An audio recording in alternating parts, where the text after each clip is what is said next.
I remember I set a goal a while back. It was like to become a millionaire by age 30. And I hit it by 31, but it wasn't like this, like, angels coming down and singing kind of moment. And then I did the thing that most people would do, which is like, oh, I'll set my next goal, which is become a decamillionaire. But that had no real juice to it. And it wasn't really mine. It was just like, it felt like what you should do or ought to do. And that's what I think a lot of people get stuck in the same path of like next goal, next goal, next goal, but they're not their real goal. My name is Edjcsmith. I got a second chance at life, and I'm here to help you live life on your terms. All right, in today's Coaching Business Secrets, we have Yannik Silver in the house. Give him a hand. Thank you so much for being here. I'm super excited to have you. Just do a quick intro. I've actually read your stuff. I've been following you for a long time, so I know you, and I don't know you inside and out, but I've been following your stuff. Could you give the audience just a quick intro to what you've been up to, what you're doing now, and a little bit of backstory is also great, and then we'll dive into it. Yeah, for sure. Thanks, Ed. I appreciate you having me on. I think it's funny. I got started online in 2000, and I thought I was late, but I ended up being part of the maybe first wave, possibly second wave, but literally woke up at 3 o'clock in the morning with this idea for something called instant sales letters. And that was my first piece of content that I was selling online. And then that went on to become my first $1 million product. Within 6 months, I was on track to do 6 figures, and people were like, whoa, how did you do that? Maybe you could teach me. So I started teaching people how to take their expertise, their knowledge, sell it online. And, pretty much done everything in that information marketing space. And then about 12 years ago, I just asked a really simple question, which was, am I happy? And would I be happy doing what I'm doing 10 years from now? And, outside looking in, everything was great, making a lot of money, helping a lot of people. But if I was really honest, the answer was no. And I call that, actually, I think I just heard a ring, which is perfect timing, because I call it this cosmic alarm clock moment. And then that really brought on probably the biggest, let's say spiritual journey that I've had in the last 10 years of how do we connect our head, our heart, and our higher purpose. And so that's really what I've been up to. Oh, I love that, dude. Well, what do you think triggered that moment? I think it was just like when you wake up too many days and you're just like, I feel like there's something more. So this cosmic alarm clock, I think of it as like this little voice that gets bigger and bigger, and we can either hit snooze on it or answer it. And most of the time it's talking about, what's that? Keep going. You want to restart there? No. It's raw. Okay. It's good. I love it. So I think of it as this little voice, and it gets louder and louder, or it can hit snooze or answer it. And it's usually about like, there's something more, there's something bigger, and not in the way like something bigger, I need to become a billionaire, but something bigger about our true alignment. And when I talk about our head, which is our business side, our marketing side, which so many of us are kind of mostly fixated on, and then what is our heart, which is what is the impact we want to make in the world, and then what is our higher purpose, like why are you here, or why did you even volunteer to come down here, that kind of thing.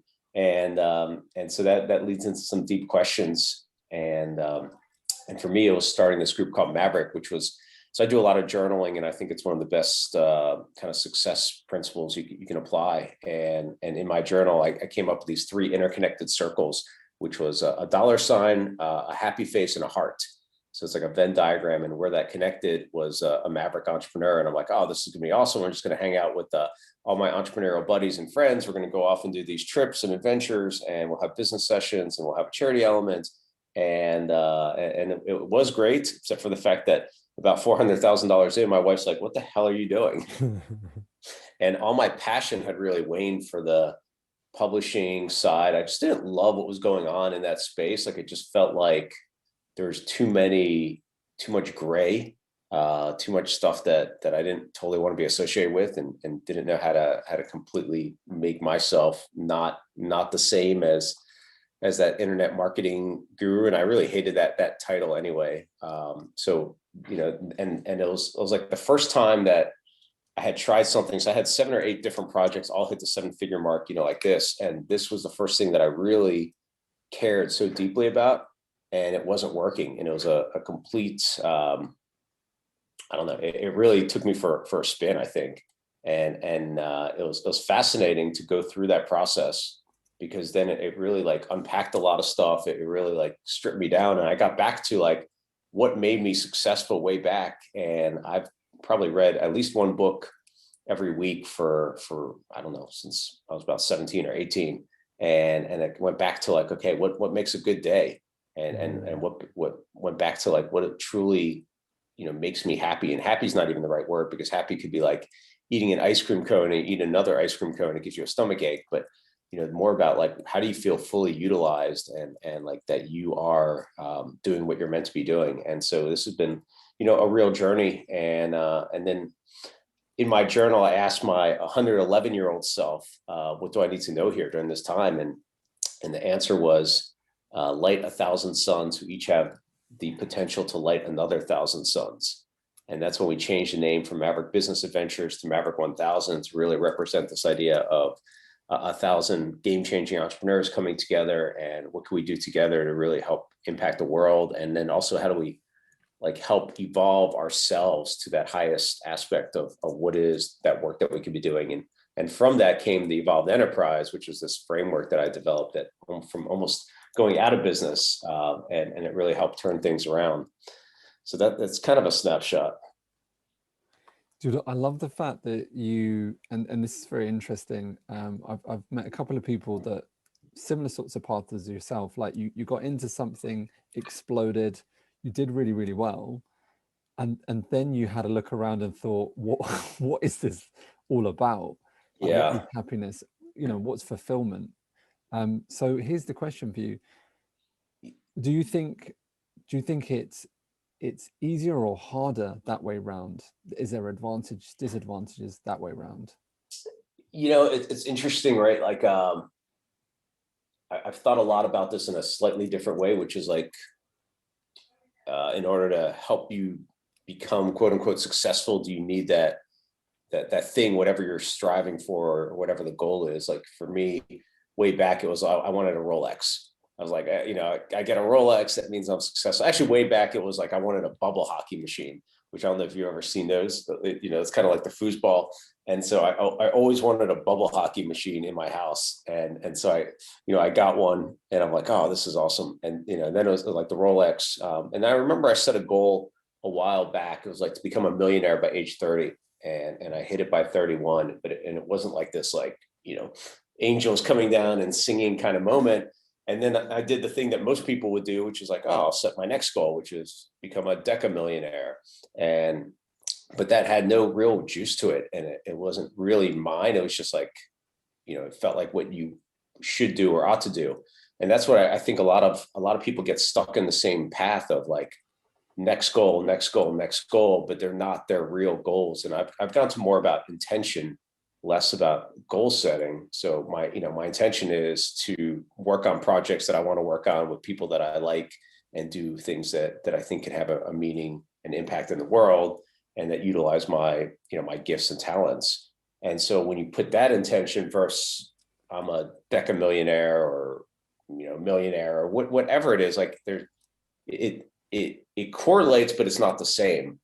And so I've seen a lot of people. So we work with pretty high-end entrepreneurs, and I have seen that a very similar kind of structure of like, I've made it, quote unquote, but then they look around and they're like, well, is this really what I signed up for? And is this really fulfill me? And most of the times they go back to sleep, and they're like, yeah, well, I want the beach house, or I want the jet. Or I've talked to two entrepreneurs recently, and they're like, we want the $100 million company. And I'm like, why? And then when you get down to it, they didn't have a good answer, aside from it sounded really good. And it sounded like a goal that they should pursue. So, there's a lot of exploration, and it's a time of, like right now, this time that we've been in, I think a lot of people have been re-examining what is most important for them, and what is really for them to do. Like one of my mentors used to tell me all the time, there's so much you can do, but what is truly yours to do? I like that. I'm sitting on that. So what drives you today then? What drives me today is I am most excited and engaged by how do we nudge consciousness through the leverage of business. So using using economic empowerment, using all the leverage that business has. So whether it's our products or services that we're putting out there, whether it's the talent within the organization, or the ideas that are used, whether it's a distribution or voices that are available through our database, through the people that we reach, through our even like, 1 degree network that we have, our supply chain that businesses are buying from, the team members. So I call it empowered employment. So all of that, like how do we utilize that for greater good, and not just to feel good or look good, but to truly also impact the bottom line and create a better positioning, a better even marketplace, marketing idea for you as a company. So almost like combining all of it. So the head, heart, higher purpose.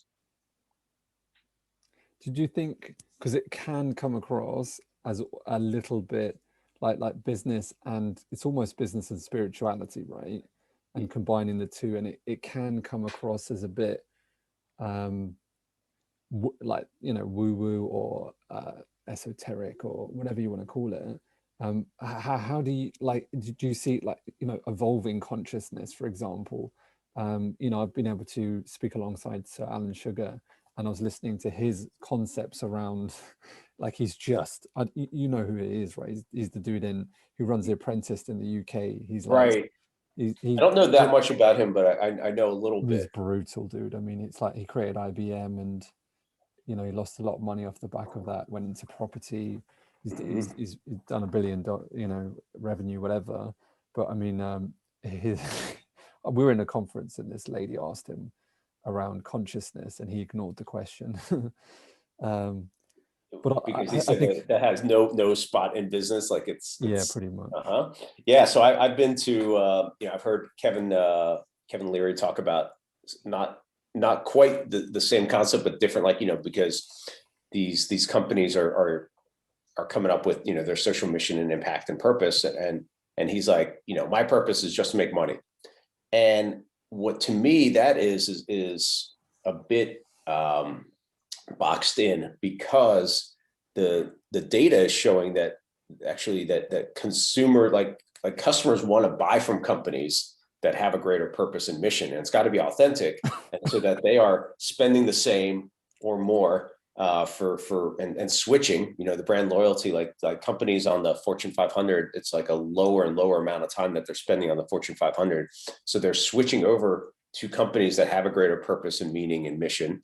And then from the inside out is people want to work with companies or work for companies that have that greater mission and purpose. So even if you are completely hard-nosed, pragmatic, or believe that you are all about the bottom line only, you have to look at this too, because this is actually the way that you can increase valuation and increase your business.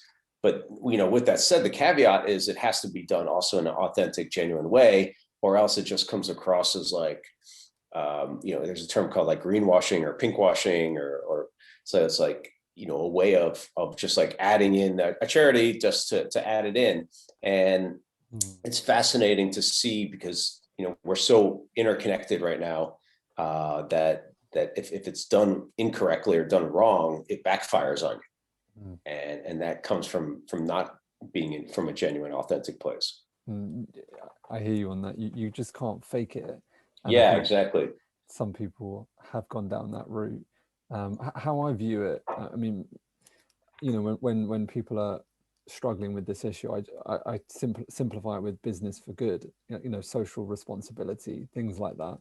At the end of the day, if you are genuinely, you care about the service that you're providing for your clients, that it's doing good, and there's another impact beyond just that client, the environment of which they're conditioned in. Yeah, so makes sense. Yeah, it's good. I mean, so I also think language is huge, right? Like, so business for good is a good wording. A lot of people talk about, oh, this is about giving back, and I don't think that at all. So I started as a copywriter, so words are really, really important, and the words, you can learn a lot about somebody just through the language that they use, but giving back implies that we've taken something, and that's not the case. So if you're in business at all, that means that you're providing a value. And I remember, very early on in my journal, I wrote, I get rich by enriching others 10x to 100x what they pay me in return.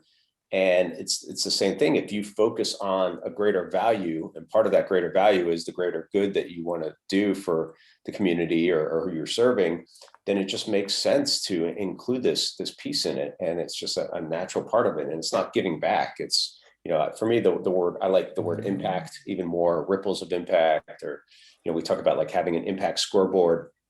I've had the chance to interview Blake Mycoskie, who started Tom's Shoes, who's kind of this poster child for, these business for good and social entrepreneurs and so forth. And they would talk about, we've given away 35 million pairs of shoes, because their whole business model is you buy a pair of shoes, give one away to a kid in need. And he never, ever thought that they would get that big. And when you talk to him, it's like the logistics of giving away millions of pairs of shoes are outrageous. But it became a marketing process for them, and people could then say, I bought this pair of shoes, and then they feel transformed that their identity is that they're making a difference. And later on, Blake would realize that they kind of messed up some stuff, because they took away marketplace from local merchants in the places that they're doing their shoe drops.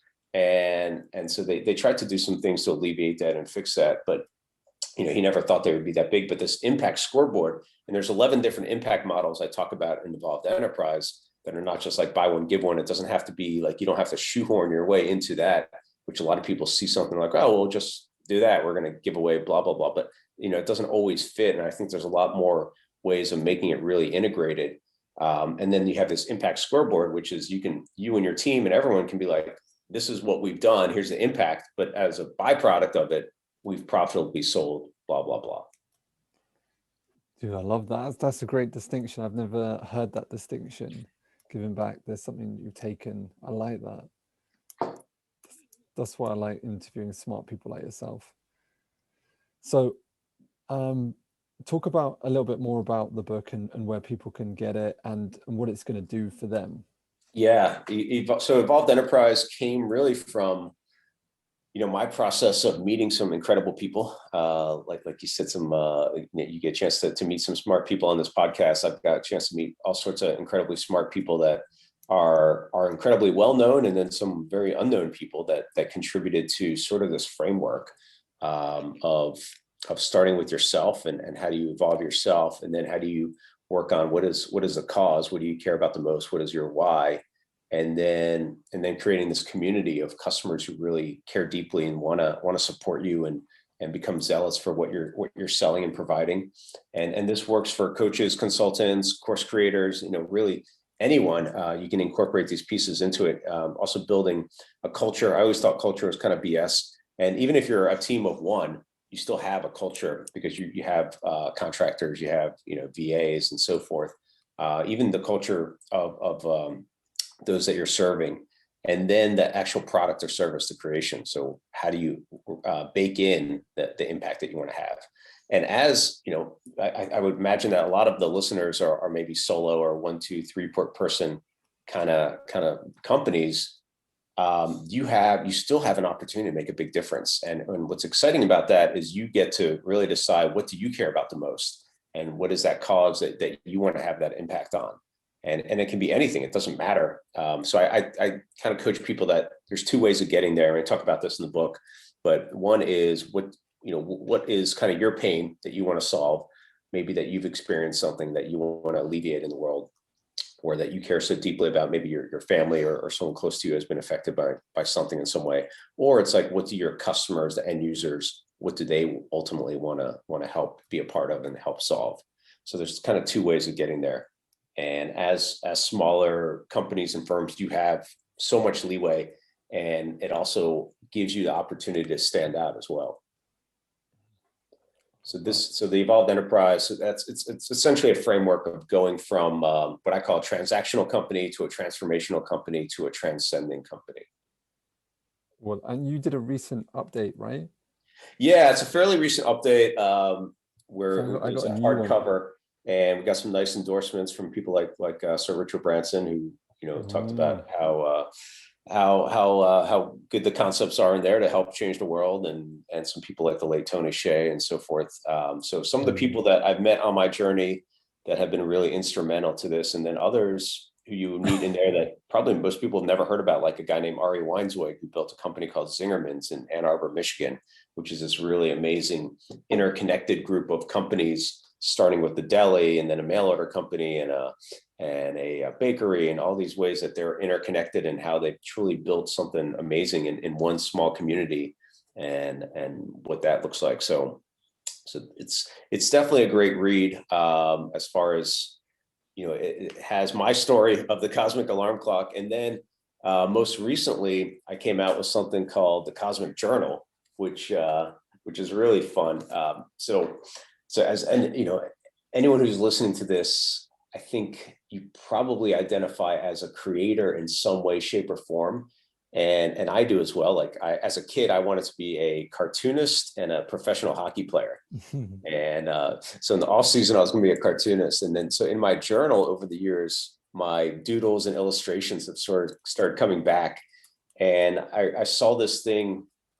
I like different challenges and random experiments. And so I've done everything from, like, no alcohol or meditating or no sugar, or just all sorts of stuff. And then you see at the end of it, like, what happens? Does it make me a better person? Do I want to include in my life or not? And I saw this challenge going around. Ed, you might like this. It was 100 days of art. You create a piece of art every single day for 100 days. I'm like, holy crap, that's a lot. And and then I'm like, well, I travel around a lot, and I'm like, I don't know, where I'm going to be, what I'm doing. It's like, that's a big commitment. And then I'm like, and then in my journal, I wrote, what would that look like? And what would be the byproducts? So I'm like, I don't know, but it'd be really interesting. And I think that when we also take on these challenges and we fulfill them, like, our self-confidence grows as well. Like, we're keeping a commitment and a promise to ourselves, and it's huge. And so I took on this challenge, and I said, I'm going to do it for 108 days, because in a lot of the wisdom traditions, 108 it's a very powerful number. And so yoga has been a big part of my life. And I'm like, okay, 108, I'm going to do this. And so every single day for 108 days, I would draw and illustrate a page in this journal. And so I didn't think I was going to publish it. I just did it for myself. But every single night when I did it and I got the checkbox, I loved it so much. And so that's one of the things that I would suggest, is like just doing something just for yourself, and you don't know where it's going to turn into. And one of my friends saw it, and he's like, okay, I'm going to pay you to go create this this vegan leather edition of it. So he paid for 888 of these. And then I got a meeting with the president of Hay House, which is the biggest transformative book publisher around, Reed Tracy. And he was best friends with Wayne Dyer, and he's seen everything. And he looked at it and he's like, wow, this is amazing. And they fast tracked the contract. And then so we got that journal, and then also this deck of like cosmic oracle cards that came out.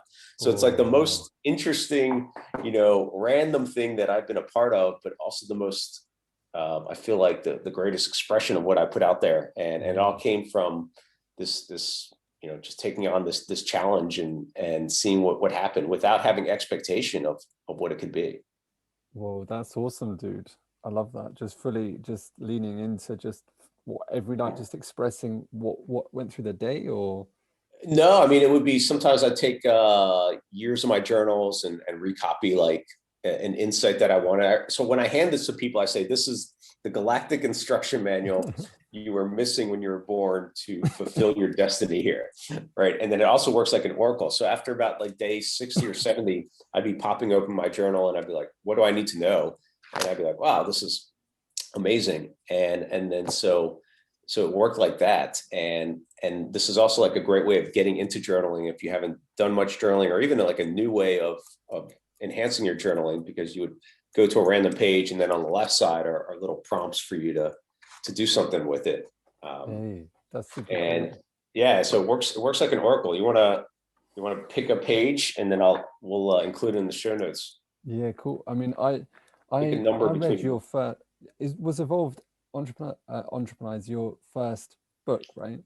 No, so I've had a couple. Maverick, Moonlighting on the Internet was one about like how you can make an extra couple hundred to a couple $1,000s online. That was from Entrepreneur Press. Then I had one called Maverick Startup, which was a little bit more, beyond just the internet, but how would you start up as a maverick, and then Evolved Enterprise, and then this Cosmic Journal. So those are the main books. Wow, because I think I read Evolved Entrepreneur, because I bought a new copy. Hold on, I think I got it. Yes, I bought it I bought a new copy. Yeah. Recently, but I think I read this initially, probably someone gave it to me actually, 2 years ago, I believe. Yeah. Yeah. Yeah, I don't remember when it first came out, maybe like 3 years ago.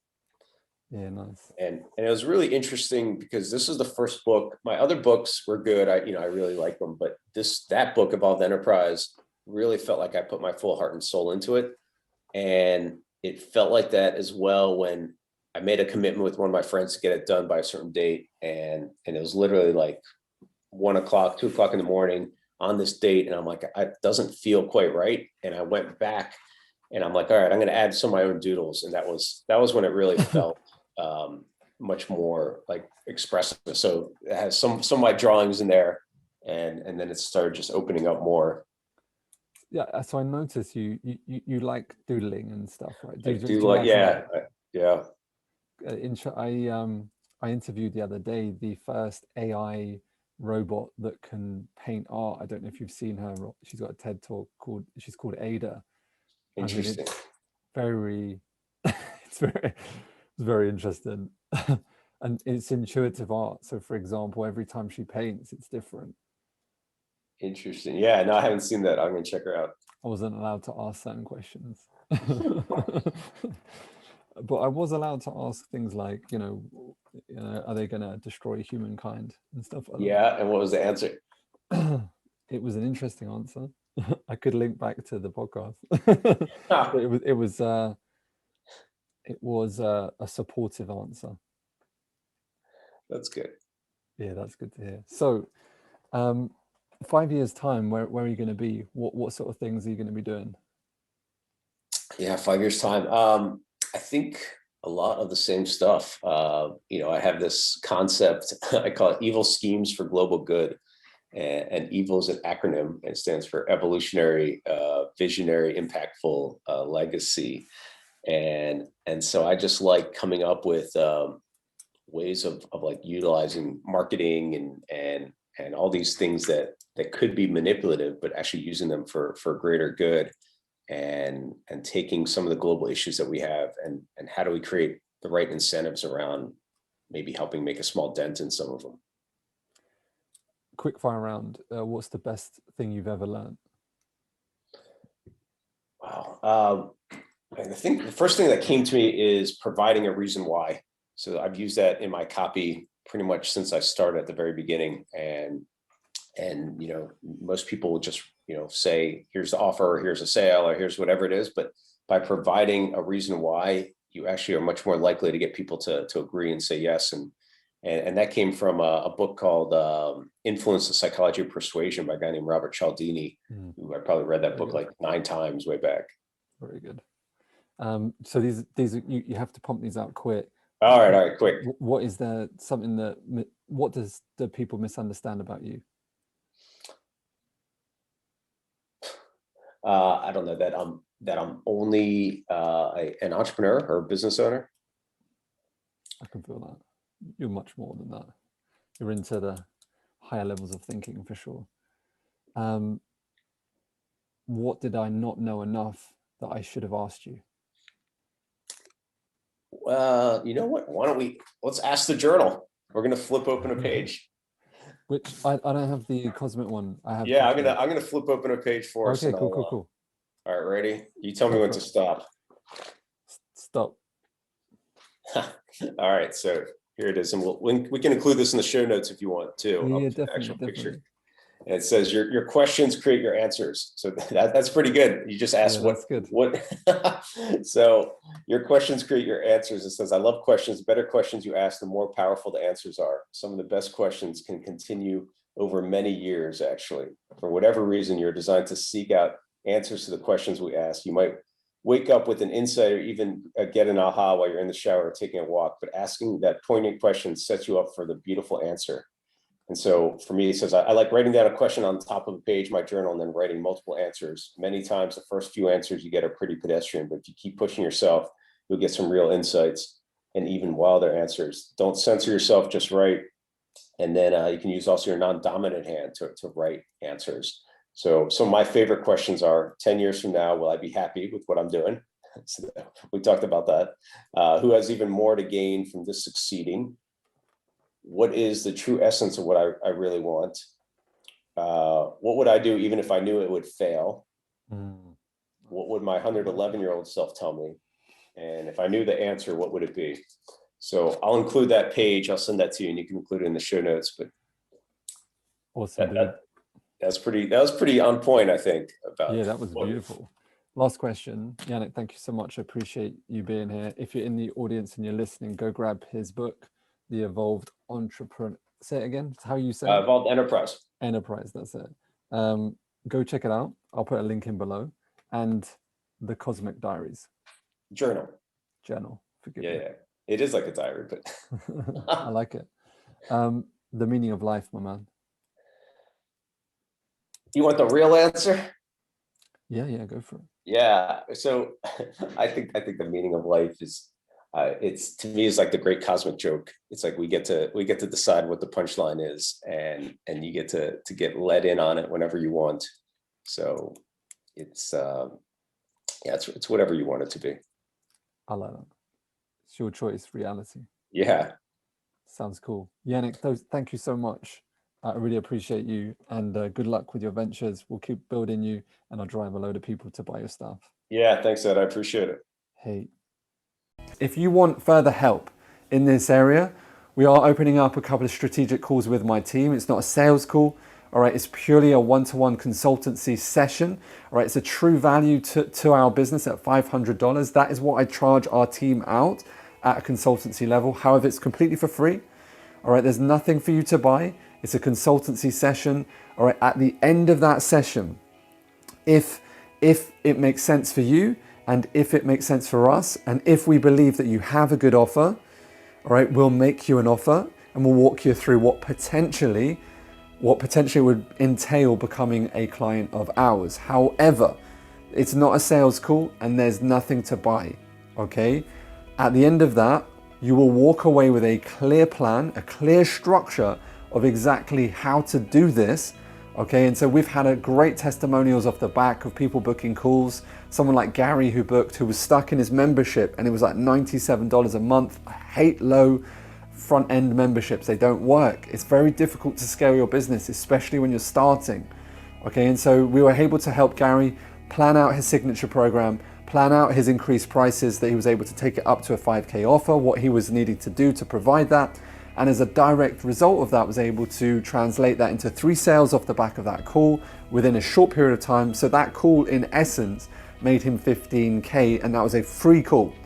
So click the link below and you can book a strategy session with our team, and they'll take you through that. There is an application process so that we are working with people that are serious. If you're not serious, please don't bother. All right, I appreciate you. Just go out, hang out with some more free information online. But if you are serious and you want help right now, then click the link, go through the application process, make sure you fill that out effectively. If for whatever reason we don't believe that you're going to be serious or you're not going to turn up, then we will cancel that call, because it's only on a first come basis. That being said, if you want a free strategy session of value, $500 to get you clear right now, then click the link and I'll see you there. All right, that's the end of today's session. Thanks for watching. If you like these sorts of videos, then subscribe to the channel, and I look forward to seeing you again soon.